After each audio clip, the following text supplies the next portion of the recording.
bem com vocês? A ProRegiane espera sinceramente que sim, que vocês estejam muito bem em casa, se cuidando e estudando também, turminha. Hoje nós temos aula de correção, tá bom? E como toda aula de correção, a Pro começa com uma mensagem. E a mensagem do dia diz o seguinte: comece o dia com o coração grato. Comece, finalize, em todo momento pratique a gratidão. Ela é essencial para a gente transformar o nosso dia e a nossa vida, tá bom? Então hoje nós vamos corrigir as atividades do capítulo 5. Todas as atividades que a Pro solicitou do capítulo 5, nós faremos a correção a partir de agora, tá bom? Então fiquem com a correção.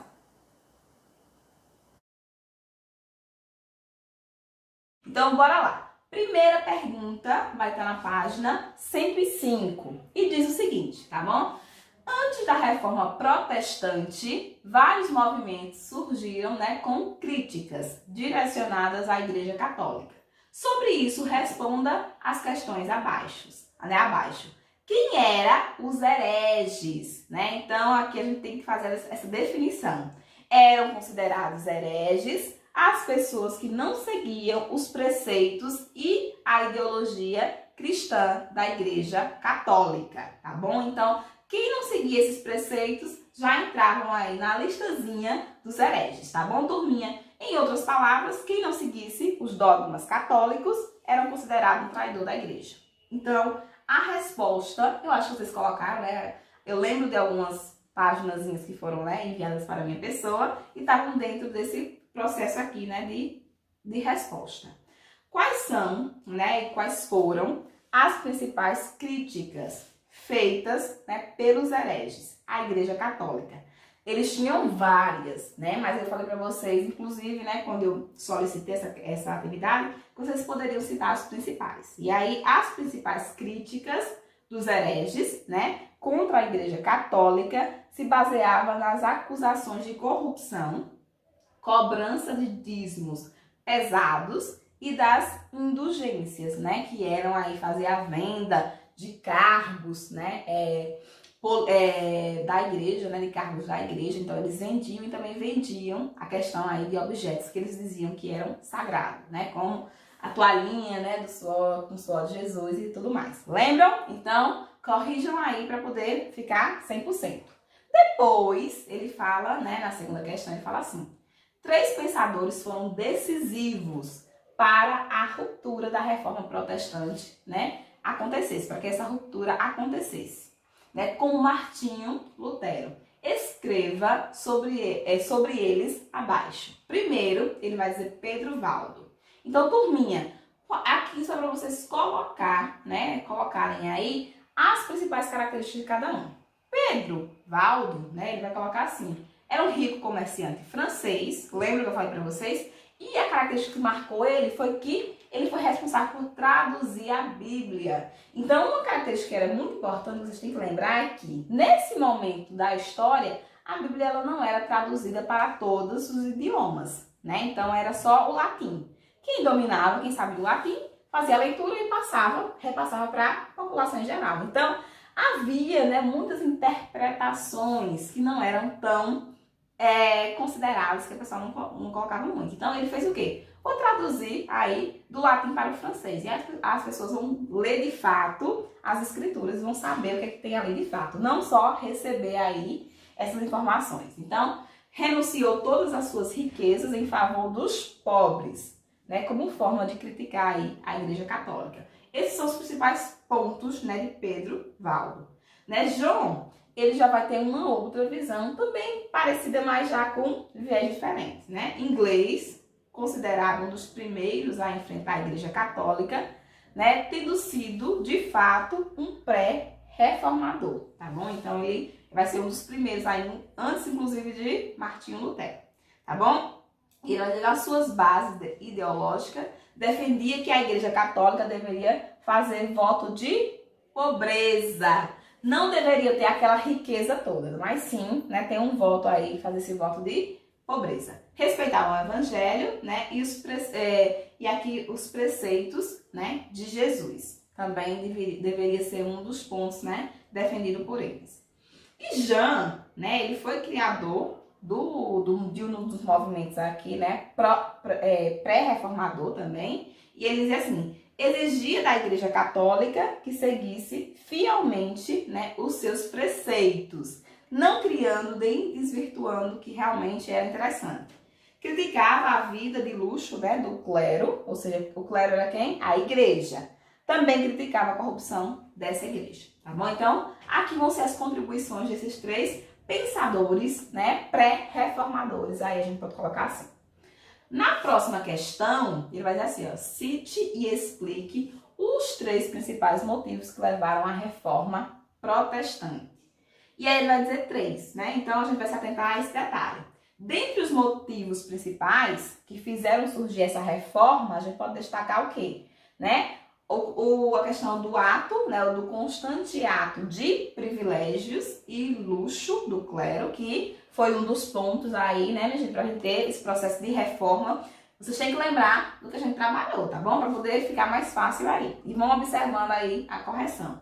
A venda de indulgências, tá bom? Então, vender essas indulgências também gerou, né, aí acentuou esse processo. Ou seja, negociar o perdão, né, a troca de dinheiro por produtos aí considerados, né, sagrados, e a interferência direta da igreja na política. Então, vai ser os três pontos que eu destaco, né, para vocês aí fazerem esse processo de correção. Então, a igreja naquele momento também era muito ligada à questão política. E as pessoas não concordavam tanto porque acabavam indo, né, numa lógica mais racional, não tão pela fé, tá bom?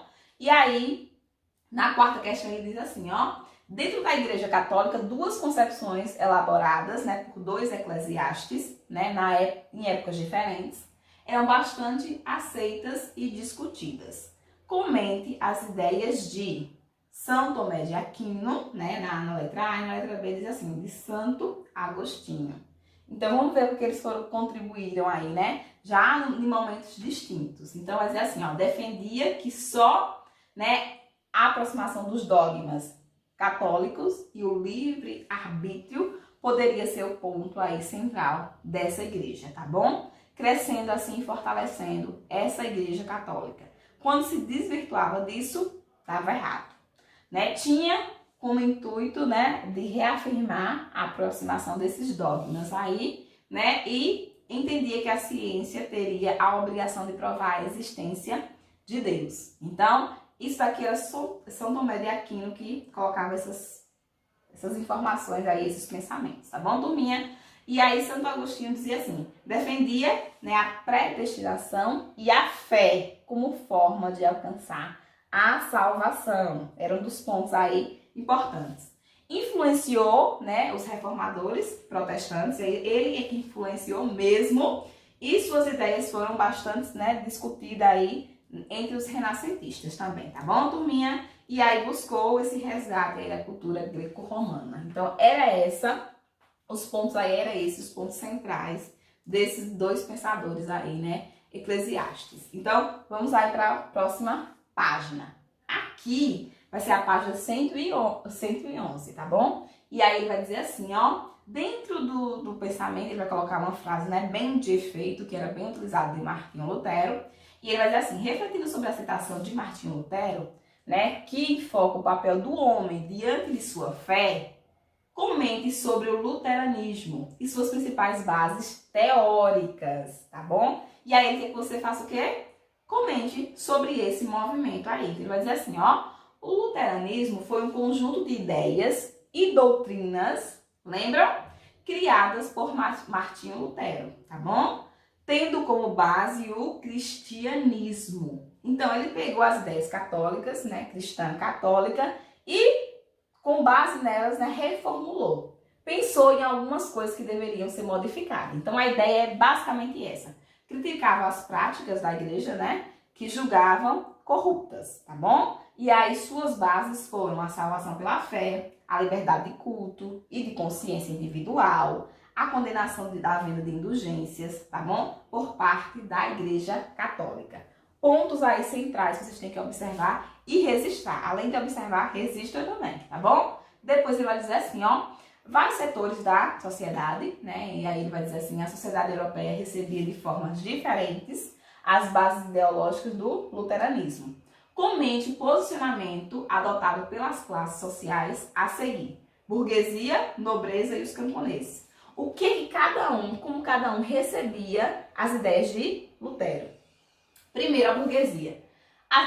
Por não aceitar mais os impostos, então ele, por ter esses impostos mais pesados, né, que a Igreja Católica cobrava, eles passaram a criticar e a defender as ideias de Lutero. Então, eles foram pela questão do imposto, né? Então, como era muito alto e quem pagava era eles, então apoiou Martinho, porque Martinho condenava isso, tá bom? Então, um dos pontos. Lutero aí era o tampa para eles por conta disso. A nobreza enfrentou a Igreja Católica em busca de recuperar suas terras, que antes era da nobreza, mas naquele momento estava passado para a Igreja. E aí, eles apoiaram Martinho também, mas buscando recuperar essas terras.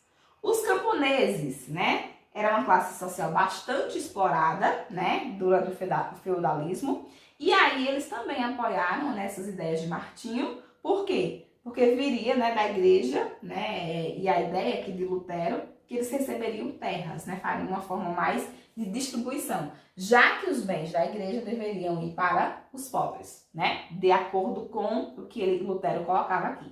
Então, cada um apoiou, mas apoiou por motivos diferentes. E aí vocês têm que ficar ligado, né, nesse movimento aí de apoio, porque cada um fazia. Esse é o ponto central que vocês têm que colocar aí, né? Vão pausando o vídeo, mas vão corrigindo aí, porque é assunto que a prova tá cobrando, inclusive em atividades aí extra, né? Bora lá. O que foram aí, né, tá dentro dessa lógica, as 95 teses de Lutero. E qual o motivo de sua publicação? Vocês sabem que essas 95 teses foi um documento, né, que ele coloca, ele expõe o porquê que ele é contrário à Igreja Católica, né? Então, assim, vai ser um documento muito importante para a reforma protestante. E diz assim, ó, apresentava posições e ideias, em sua maioria contrária ao posicionamento da Igreja Católica. O acerramento com a Igreja, bem como o lançamento da bula papal, que também foi o motivo por ele ter lançado essa tese, né? Que aumentava a venda das indulgências, né? Essa bula papal fazia um aumento, tinha um aumento dessa venda. E aí ele, em contrapartida, lança essas 95 teses aí, né? E levou Lutero a se posicionar contra os ensinamentos e recomendações católicas. Prestem atenção, porque é um documento importante que sempre cai quando a gente fala em reforma protestante. E aqui, ele quer saber, ele quer que vocês comentem a dieta, né, de Worm. Aí, essa dieta, o que foi que ela colocou? Essa dieta, gente, era uma assembleia, tá bom? Vamos colocar aqui de forma bem simples. Era uma assembleia que foi criada para Martinho, né, para Lutero, pedir perdão. Então, dentro dessa dieta, era uma assembleia para que ele pedisse perdão pelo que ele tinha escrito aqui, nessas 95 teses. Ele pediu? Não pediu, a gente viu lá, não foi nas aulas, sobre esse conteúdo aí. Então, o que foi que ele fez? As divergências entre a Igreja Católica e aí, Martinho e Lutero, levaram à convocação da Dieta de Worm, né, que era uma espécie de assembleia política que reunia todos os príncipes, né, do Sacro Império Romano, né, germânico, e foi convocada para julgar os atos de Lutero, né, como as críticas à indulgência. Tá bom? Criaram tudo isso só para ele pedir perdão. E ele não pediu, né? Vocês bem sabem disso. Depois ele vai colocar aqui, né, a questão do nome dos anabatistas. Quem eram esse pessoal aí, né? Qual a função? Observa aí, sétimo ano. Quais foram as principais concepções dos anabatistas? Era uma seita, vocês colocam assim bem, né, para ficar bem mais assim, vocês lembrarem. Era uma seita que pegaram as ideias de Lutero e aumentaram, colocaram uma proporção bem maior. Isso gerou toda uma problemática, porque até o próprio Lutero não apoiou aí essas colocações, né, que eles faziam, até porque eram bem mais pesadas do que as ideias dele. Então, ele vai colocar aqui que rompeu, né, com o Lutero por defender uma maior radicalização do processo da reforma. Então, esse pessoal aqui era essa seita que tinha uma ótica mais radical desse movimento protestante, tá bom, turminha? E aí ela enfrentava, ainda tinha como frente os camponeses e algumas classes aí da população. Então, o ponto central é esse, aqui. Depois, ele vai perguntar na pergunta, né, abaixo aqui, o que foi, né, por que foi conhecida essa paz de Hamburgo, tá bom? Analise esse período, identificando suas principais características. Então, paz de Hamburgo é o ponto central aqui que vocês têm que colocar e responder essa questão baseada nesse momento da história. Então, os 10 anos de paz após a revolta dos anabatistas, que a gente falou aqui, não foi? Então, serviram para que Lutero terminasse a tradução da Bíblia, né, para o alemão. Além disso, colocou aí as ideias de Lutero, né, ele conseguiu colocar efetivamente em prática as suas ideias. Então, Lutero foi um momento que ele teve paz para poder realmente concluir a sua reforma protestante. Foi os 10 anos seguintes à revolta aqui dos anabatistas. Tá bom, turminha? Então, observa tudo isso aí para poder fazer esse processo de correção. Continuando, agora já na página 116, tá bom? Ele diz assim, na Suíça, as reformas protestantes deram origem ao calvinismo. Defina-o. Ou seja, o que era o calvinismo? Né? Um movimento religioso também protestante, impulsionado pelas ações de Lutero, só que aqui a gente já está falando do movimento, né, da Suíça. E ele foi liderado por João Calvino, tá bom? Que defendia uma ruptura com a Igreja Católica e a questão da predestinação. Então, esse movimento aqui ele ficou conhecido como calvinismo. Esse movimento aqui estava acontecendo na Suíça, com as mesmas bases aí do luteranismo, só que em um outro espaço, né? Então, observem aí. Qual a importância de João Calvino para a ruptura com a Igreja Católica na Suíça? Total.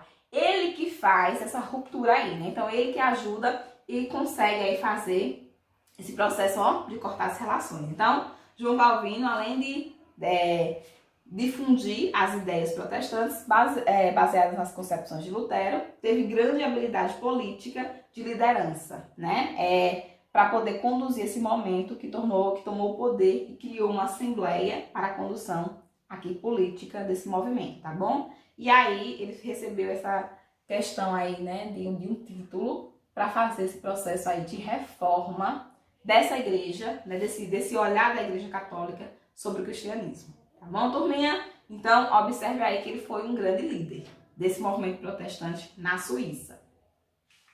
Continuando, a gente vai observar que ele fala aqui sobre o anglicanismo. Surgiu na Inglaterra de forma bastante curiosa, sendo criada pelo rei Henrique, né, VIII aí. Comente-o. Então, o que foi que teve aí diferente, né, no anglicanismo? Por que ele é tão diferente dos demais movimentos? E a Pro já comentou em sala por que ele tá essa diferença toda, né? Porque a criação do anglicanismo na Inglaterra não teve inicialmente uma conotação,